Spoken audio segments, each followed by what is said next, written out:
श्रीआञ्जनेय सहस्रनाम स्तोत्रम्। श्रीराम राम रामेति रमे रामे मनोरमे सहस्रनाम तत्तुल्यम्। रामनाम वरानने। ॐ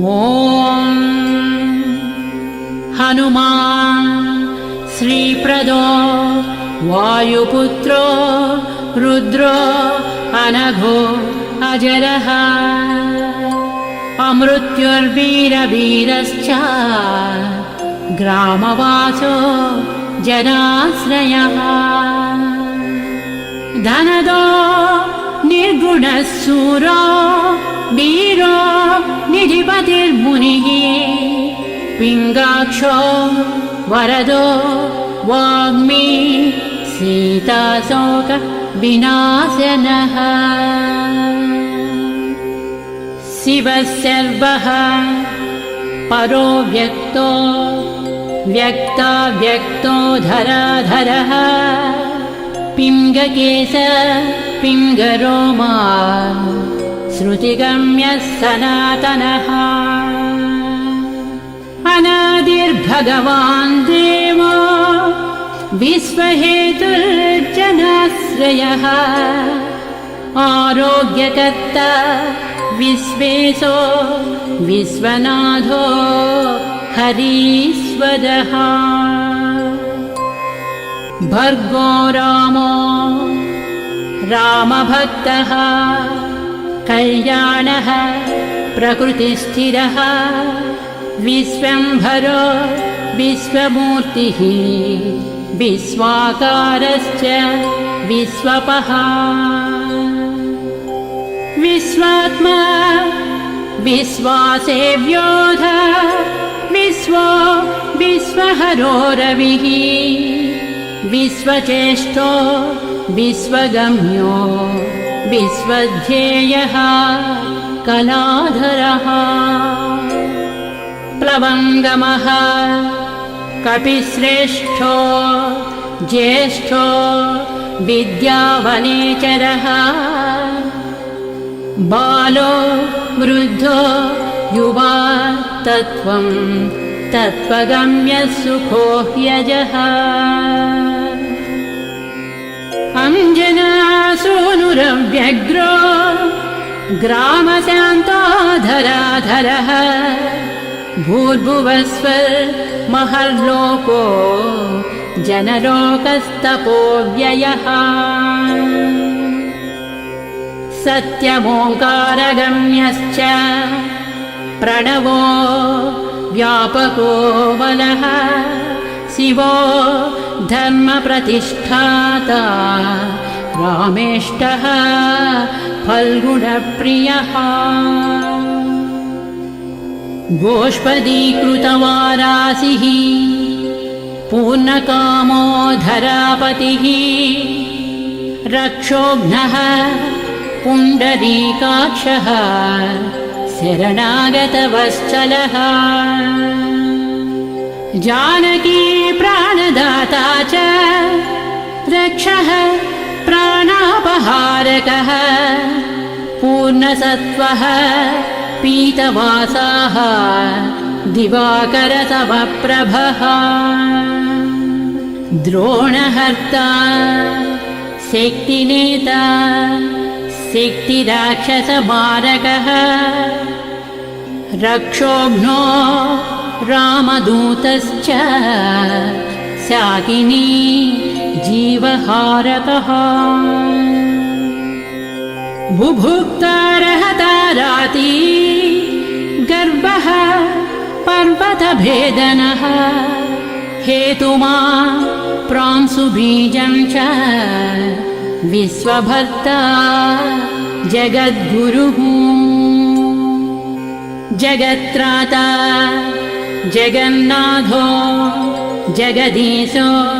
जनेश्वरः। जगत्पिता हरिश्रीशो गरुडन्मयभञ्जनः पार्दध्वजो वायुपुत्रो मित्रपुच्छोऽमितप्रभः ब्रह्मपुच्छः परब्रह्मपुच्छो रामेष्ट एव च सुग्रीवादियुतो ज्ञानी वानरो वानरेश्वरः कल्पस्थायी चिरञ्जीवी प्रसन्नश्च सदा शिवः सन्नतिः सद्गतिर्भुक्ति मुक्तिदः कीर्तिदायकः कीर्तिः कीर्तिप्रदश्चैव समुद्रश्रीप्रदः शिवः उदधिक्रमणो देवः संसारभयनाशनः वार्धिबन्धनकृद्विश्वजेता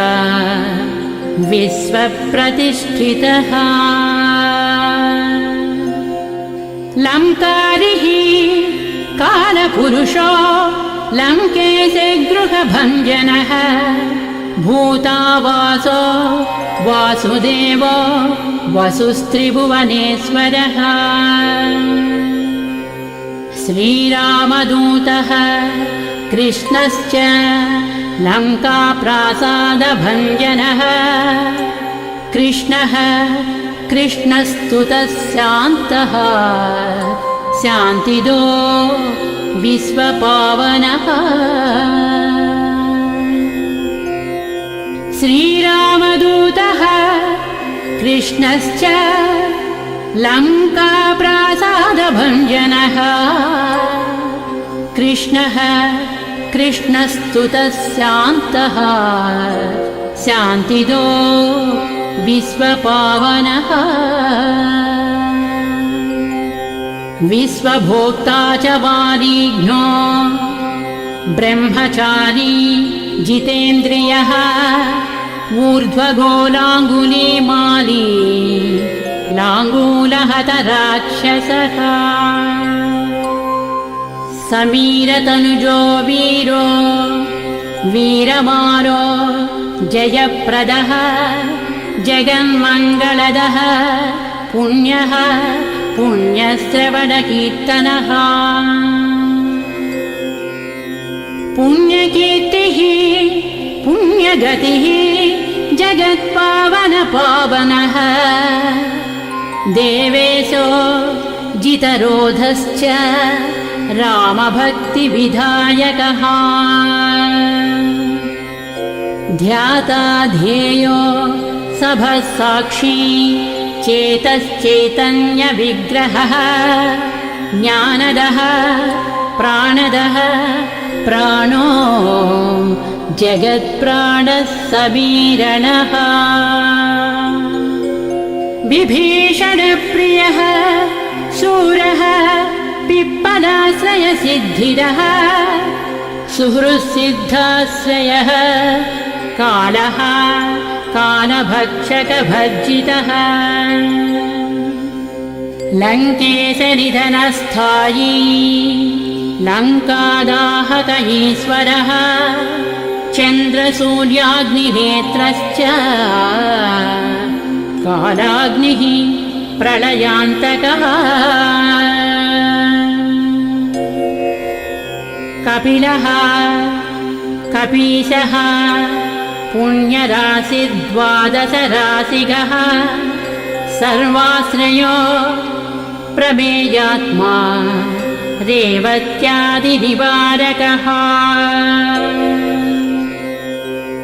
लक्ष्मणप्राणदाता च सीताजीवनहेतुकः रामध्येयो हृषीकेशो विष्णुभक्तो जटीबली देवानिदर्पः होता कर्ता हर्ता जगत्प्रभुः नगरग्रामपालश्च शुद्धो बुद्धो निरन्तरः निरञ्जनो निर्विकल्पो गुणातीतो भयङ्करः हनुमांश्च दुराराध्य सप्तः साध्यो अमरेश्वरः जानकी घनशोकोद्धतापहर्ता परात्परः वाङ्मयः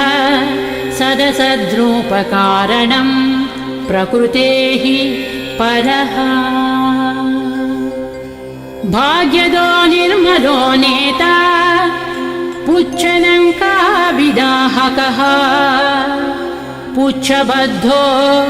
यातु दानो यातु दानरिपुप्रियः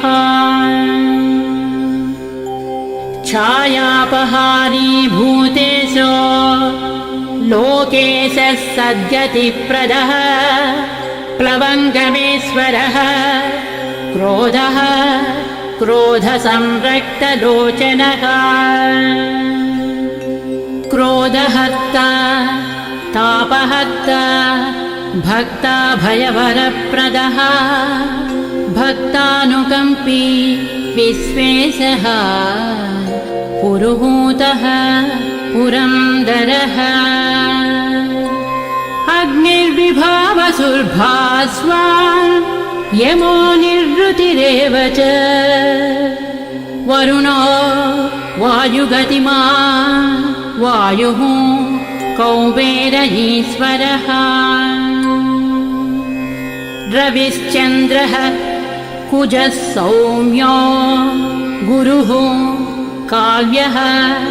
शनैश्चरः राहुः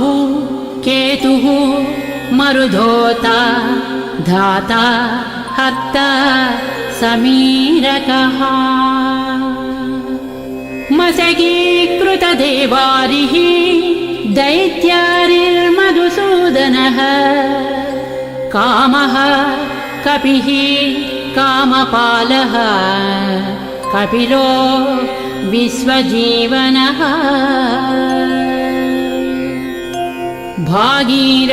भागीरथीपदाम्बोजः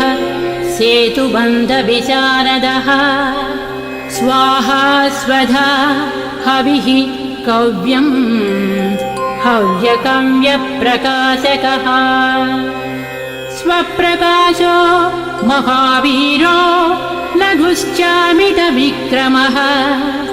प्रडीनोड्डीनगतिमान् सद्गतिः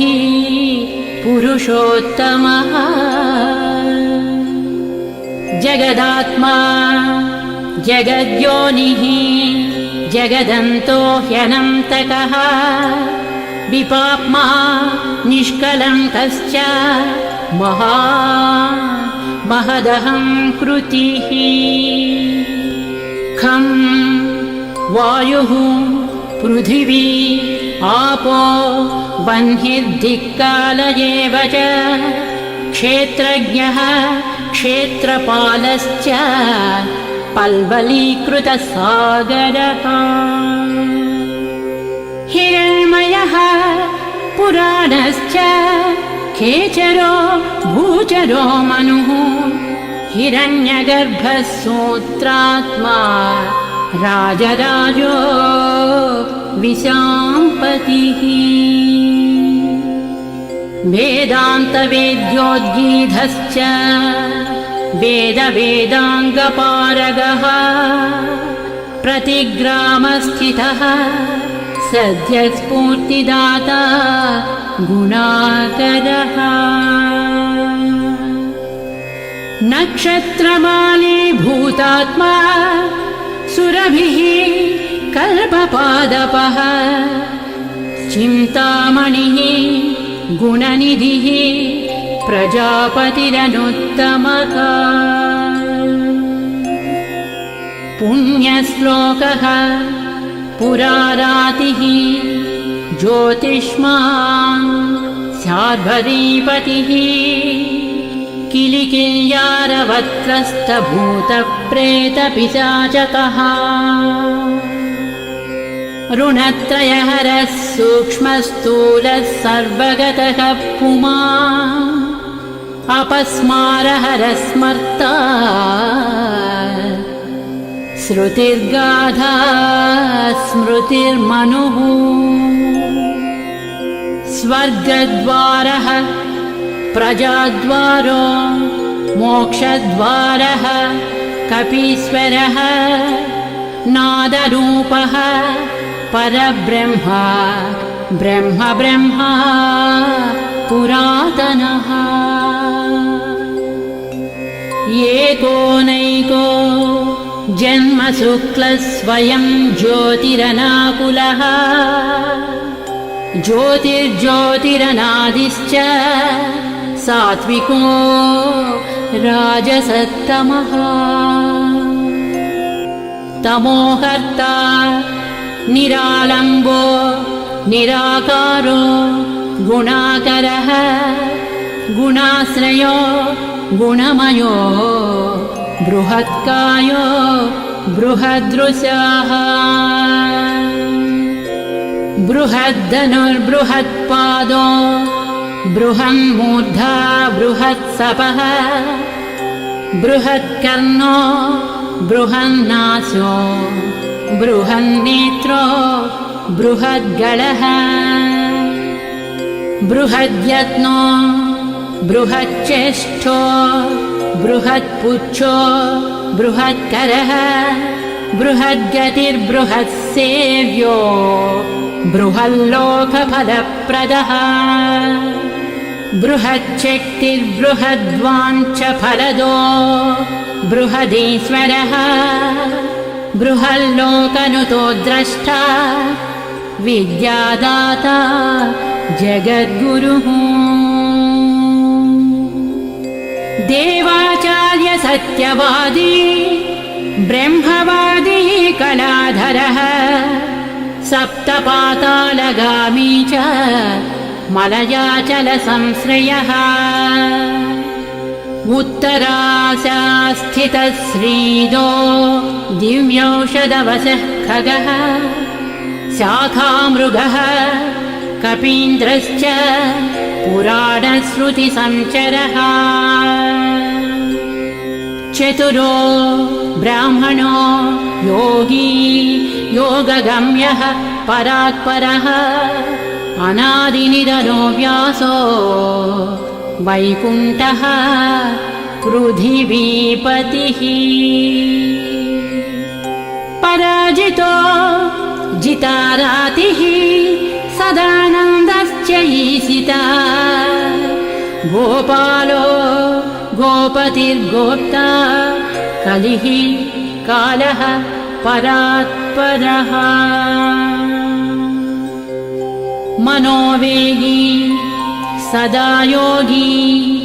संसारभयनाशनः तत्त्वदाता च तत्त्वज्ञः तत्त्वं तत्त्वप्रकाशकः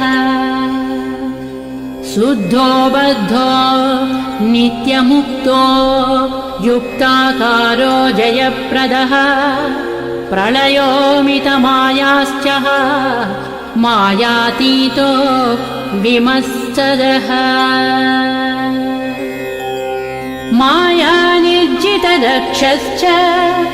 मायानिर्मितविष्टपः मायाश्रयश्च निर्लेपो मायानिर्वञ्चक सुखः सुखी सुखप्रदो नागो महेशकृतसंस्तवः महेश्वरः सत्यसन्धः शरभः कलिपावनः रसोरसज्ञः सम्मानः तपश्चक्षुश्च भैरवः घ्राणो गन्ध स्पर्शनं च स्पर्शोऽहङ्कार मानदः नेति नेतीति गम्यश्च वैकुण्ठभजनप्रियः गिरीशो गिरिजाकान्तो दुर्वासाः कविरं गिराः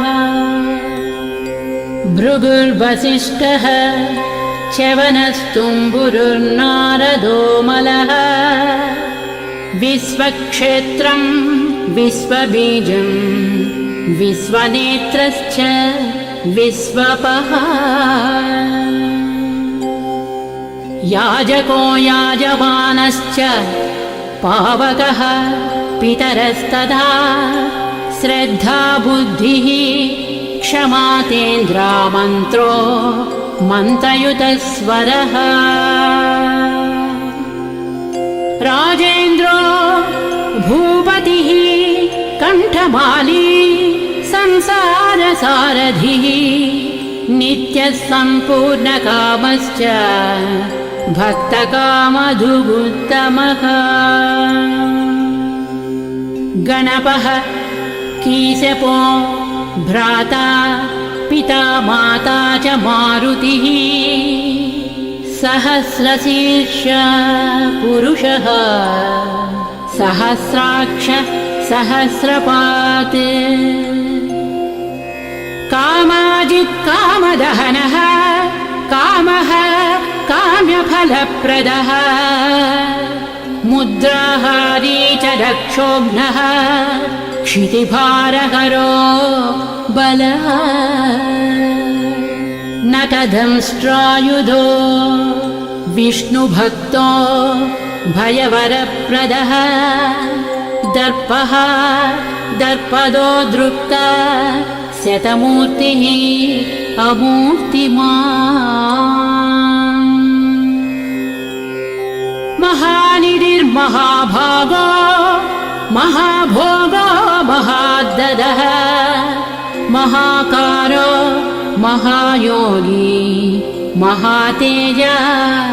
महाद्युतिः महाकर्म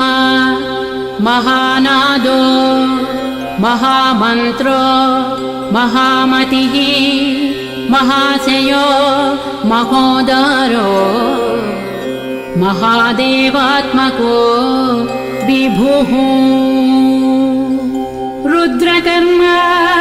क्रूरकर्म रत्ननाभः कृतागमः अम्बोधिलङ्घनः सिंहो नित्यो धर्मप्रमोदनः जितामित्रो जयः सामो विजयो वायुवाहनः जीवदाता सहस्रांशुः मुकुन्दो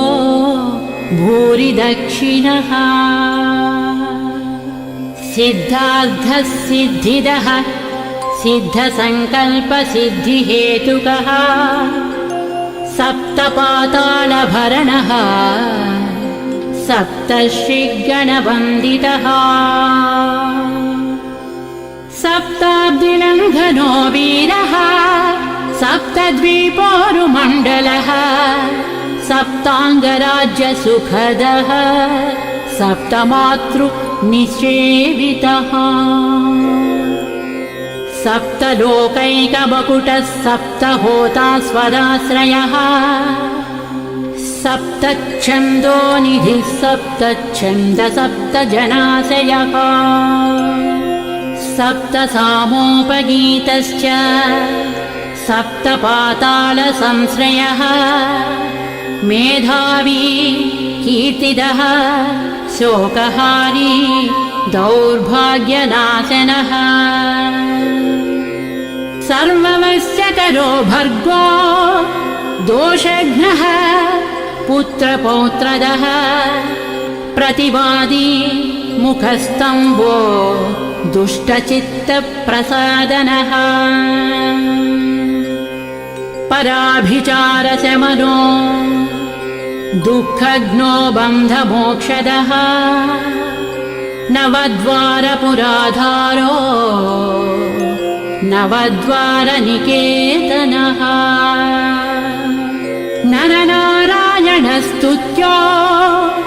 नरनाथो महेश्वरः मेखली कवचे खड्गी ब्राजिष्णुर्विष्णुसारथिः बहुयोजनविस्तीर्णपुच्छः पुच्छहतासुरः दुष्टग्रहनिहन्ता च पिशाचग्रहघातुकः बालग्रहविनाशी च धर्मो नेता कृपाकरः उग्रकृत्योग्रवेगश्च उग्रनेत्रः शतक्रतुः शतमन्युस्तुतस्तुत्यः स्तुतिस्तोता महाबलः समग्रगणशाली च व्यग्रो रक्षो विनाशकः रक्षोघ्नहस्तो ब्रह्मेशः श्रीधरो भक्तवत्सलः मेघनादो मेघरूपो मेघवृष्टिनिवारकः मेघजीवनहेतुश्च मेघश्यामः परात्मकः समीरतनयो बोद्धा तत्त्वविद्या विशारदः अमोघो अमोघवृद्धिश्च इष्टदो अनिष्टनाशकः अर्धो अर्धापहारी च समर्थो रामसेवकः अर्धीधर्यसुरारातिः पुण्डरीकाक्ष आत्मभूः संकर्षणो विशुद्धात्मा विद्याराशिः सुरेश्वरः अचलोद्धारको नित्यस्येतुकृद्रामसारथिः आनन्दः परमानन्दो मस्त्यः कूर्मो निधिशमः वराहो नारसिंहश्च वामनो जमदग्निजः रामः कृष्णः शिवो बुद्धः कल्की रामाश्रयो हरः नन्दी भृङ्गी च चण्डी च गणेशो गणसेवितः कर्माध्यक्षः सुराध्यक्षो विश्रमो जगतां पतिः जगन्नाथः कपिश्रेष्ठः सर्ववासः सदाश्रयः सुग्रीवादिस्तुतः शान्तः सर्वकर्मप्लवङ्गमः नखदारितरक्षश्च नखायुधविशारदः कुशलः सुधनः शेषो वासुकिस्तक्षकस्वरः स्वर्णवर्णो बलाढ्यश्च रामपूज्यो घनाशनः कैवल्यदीपः कैवल्यो गरुडः पन्नगो गुरुः किल्यारावहताराति गर्भः पर्वतभेदनः वज्राङ्गो वज्रवेगश्च भक्तो वज्रनिवारकः नखायुधो मणिग्रीवो ज्वालामाली च भास्करः प्रौढप्रतापस्तपनो भक्ततापनिवारकः शरणं जीवनं भोक्ता नानाचेष्टो ह्यचञ्चलः सुस्वस्थोष्टास्यः दुःखशमनः पवनात्मजः पावनः पवनः कान्तो भक्तागस्सहनो बलः मेघनादरिपुर्मेघनाद स संहृतराक्षसः क्षरोक्षरो विनीतात्मा वानरेशः सतां गतिः श्रीकण्ठः सितिकण्ठश्च सहायः सहनायकः अस्तूलस्त्वननुः भर्गो देवः संहृतिनाशनः अध्यात्मविद्यासारश्च अध्यात्मकुशलः सुधीः अकल्मषः सत्यहेतुः सत्यगः सत्यगोचरः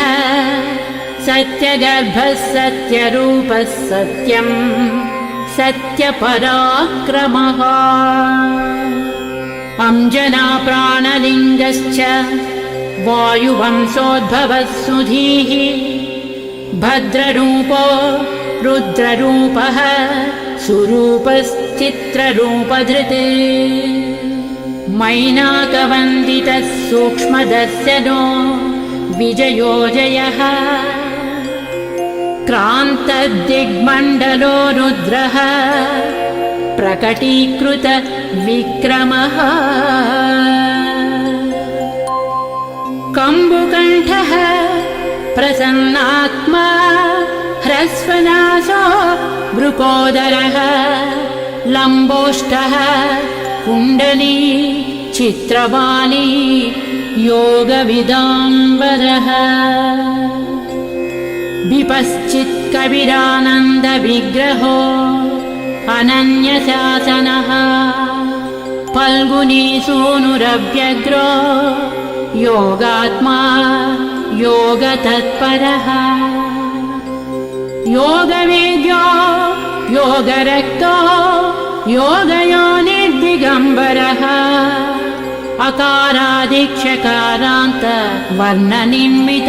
विग्रहः उलूखलमुखः सिंहः संस्तुतः परमेश्वरः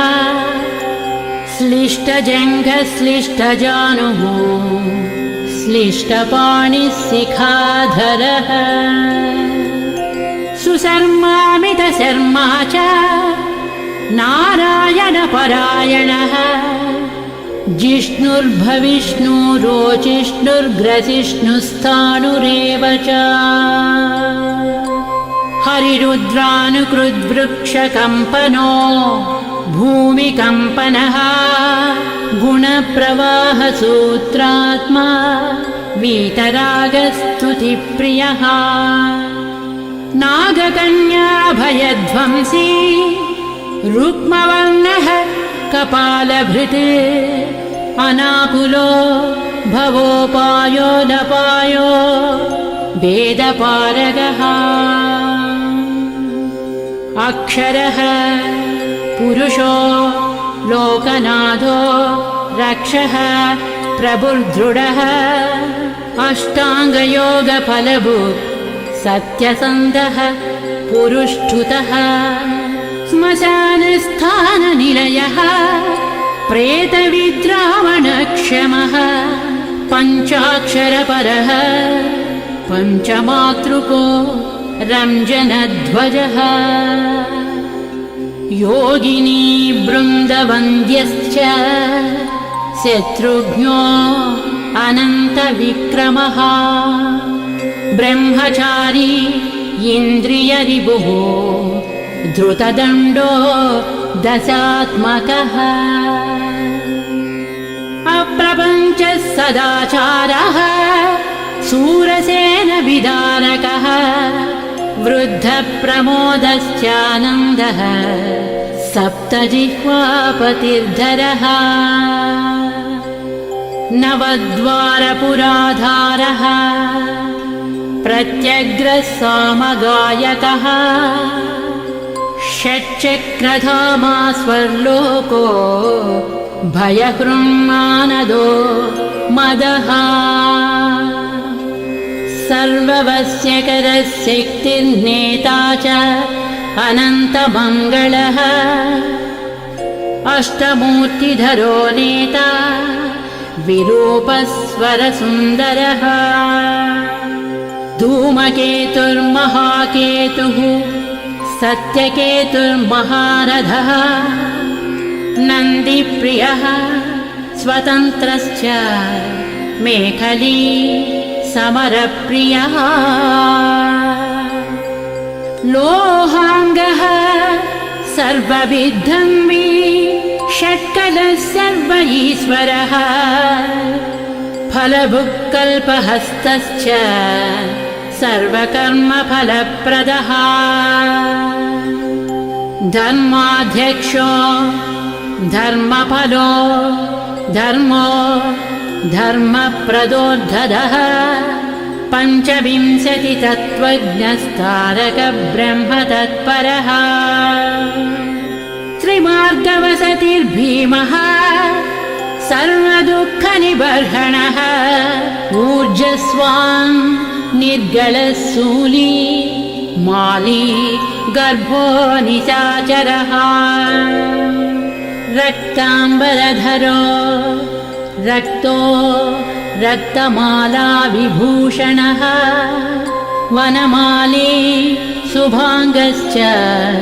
श्वेतश्वेताम्बरो युवा जयो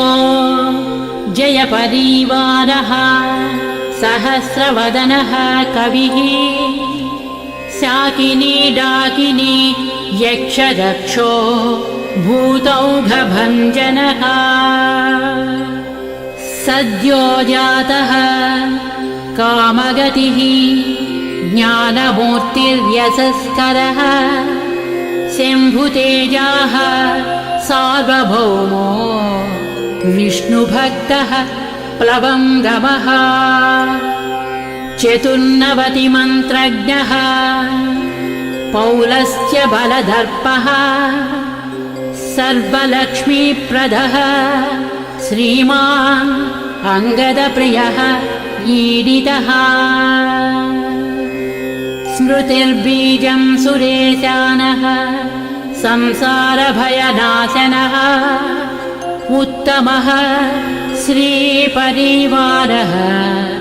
श्रीभू दुर्गा च कामदृक् सदा गतिर्मातरिस्वा रामपादाब्ज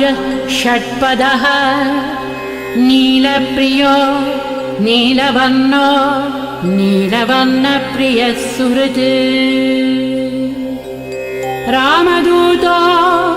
लोकबन्धुः अन्तरात्मा